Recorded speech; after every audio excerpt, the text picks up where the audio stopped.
दोस्तों, आज की कहानी है सासू माँ आप और ननद जी मिलकर मेरी बुराई क्यों करती रहती हो। दोस्तों, कहानी शुरू करने से पहले अगर आपने हमारे चैनल को सब्सक्राइब नहीं किया है तो सब्सक्राइब कर लीजिए ताकि आपके पास पहुंचे हर नया वीडियो।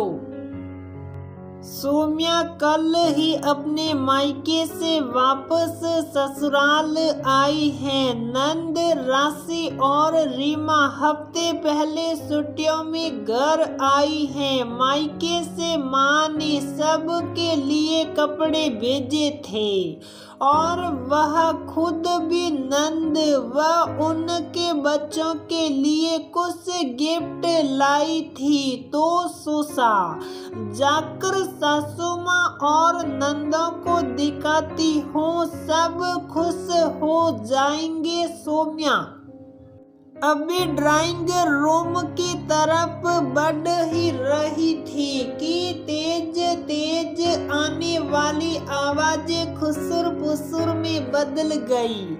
संग में सासू माँ की आवाज सुनाई पड़ी, चुप हो जाओ दोनों, बहू आ रही हैं। एक मिनट को तो सौम्या को लगा कि वह उल्टे पैर लौट जाए।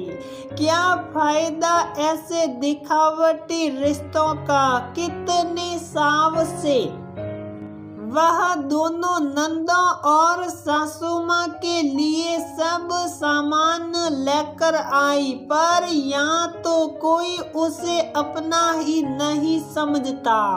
उसके आते ही गप्पे बंद, पर फिर भी मन मार कर चेहरे पर मुस्कुराहट की सजावट कर ड्राइंग रूम की तरफ बढ़ गई। देखते ही नंदे भी मुस्कुराई और उसकी लाई हुई चीजों की तारीफ भी खूब की। सामने से तो सौम्या भी हंसी बोली, पर मन में एक टिस सी रह गई कि अक्सर ही मम्मी जी दीदियों के साथ जब भी बातें करती हैं तो उसकी आहट पाते ही सब टॉपिक चेंज कर देते हैं। साई वह दोनों नंदों की ससुराल के टॉपिक हो या घर दुकान के, धीरे धीरे सौम्या को भी माहौल समझ में आने लगा और वह भी नंदों को बहन का दर्जा नहीं दे पाई और सासू को भी माँ की जगह सासू माँ के रूप में ही देख पाई।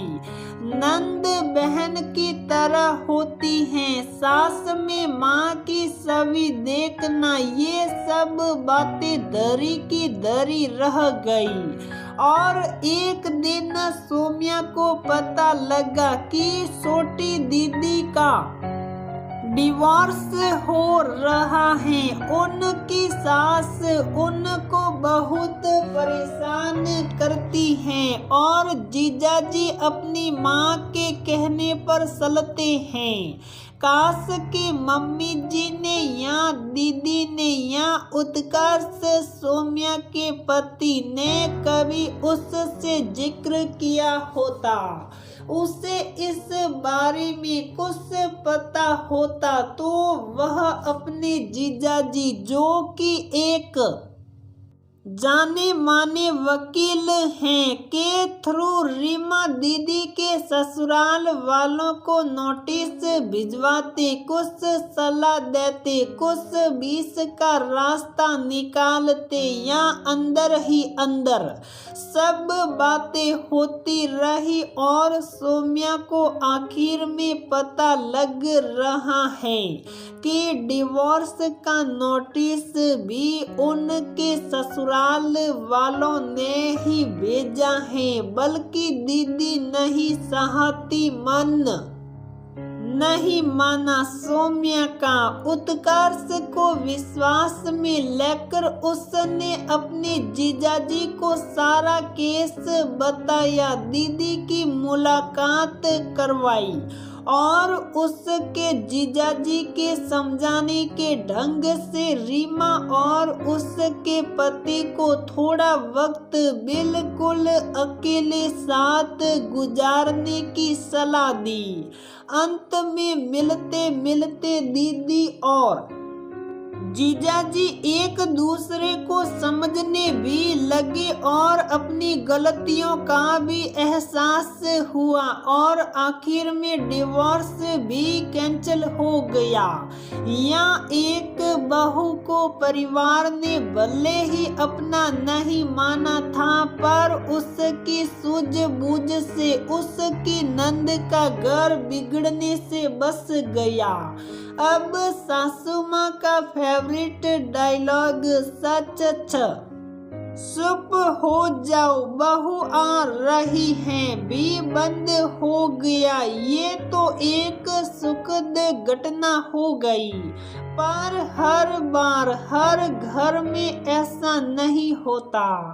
जान की सासी अक्सर लोकल ब्याही अपनी बेटी से फोन पर धीरे धीरे बतियाती रहती। घंटों माँ बेटी बातें करती, पर बहू तेजस्वी को तनिक भी खबर न होती। हाँ, बस इतना जरूर पता था कि नंद की तबीयत ठीक नहीं रहती और जैसे ही वह सासू माँ के कमरे के आसपास होती, माँ बेटी की फोन पर भी बातें धीमे से धीमी आवाज में होने लगती। तेजस्वी अपने नाम के अनुरूप ही तेज हैं, गलत किसी के साथ नहीं करती, पर गलत सुन भी नहीं सकती। इधर जब भी ननद माई के आती, सासू माँ उसको सुनाते हुए कहती, अरे ससुराल में दब कर चलना चाहिए हर समय, रानी लक्ष्मीबाई नहीं बनना चाहिए। तब भी वह यही कहती अपनी नंद को कि मान सम्मान सबको दो, पर अपना स्वाभिमान खोकर नहीं। ससुराल की वाही बटोरने के चक्कर में उतना काम मत करो कि आपका शरीर ही साथ ना दे। पर जान की जी तो उसे जबान की तेज, पति को गुलाम बनाकर चलने वाली और न जाने किन किन उपाधियों से नवजाती और बेटी दामाद के सामने निशा दिखाती कि उनकी बेटी कितनी सीधी और सभ्य है, और बहू तेज तर्रार। बहू के कमरे के आसपास आते ही बेटी और दामाद से बातचीत न के बराबर होने लगती और बस यही सुनाई देता, च बहू आ रही है। एक दिन नंद की ससुराल से खबर आई कि बहू शक्कर खाकर गिर पड़ी। आनन फानन में हॉस्पिटल लेकर पहुंचे, जहां उन्हें मृत घोषित कर दिया गया। हीमोग्लोबिन 5 था, बराबर काम करती रही। शक्कर खाकर सीढ़ियों से गिरी और दिमाग की नस फट गई। तेजस्वी और पति प्रकाश हाथ मलते रह गए। इकलौती बहन खोने का गम आज तक नहीं भरा उनका। अब शायद जानकी जी को भी बहू की बातें समझ आ गई थी। अब किसी के सामने उसको तेज कहना बंद कर दिया था, पर चच बहू आ रही हैं, अब भी उनका जारी था। प्रकाश की मौसियों या सासियों से बात करते वक्त आखिर क्यों करते हैं ये सब ससुराल वाले एक दूसरे की बेटियों के साथ?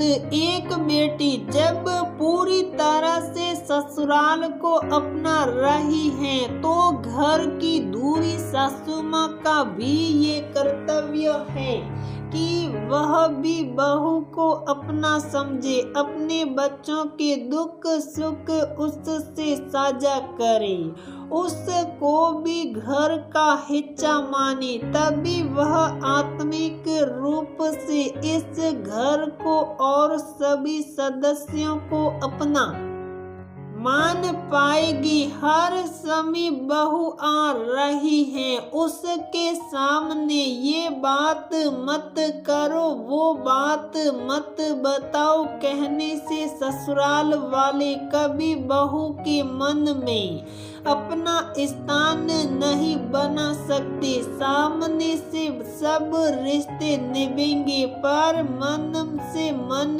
की डोर कभी नहीं बंध पाएगी। पर बस बहुओं को भी ध्यान रखना होगा कि वह अपनी ससुराल के अपने रिश्तों की मान मर्यादा और सम्मान रखे।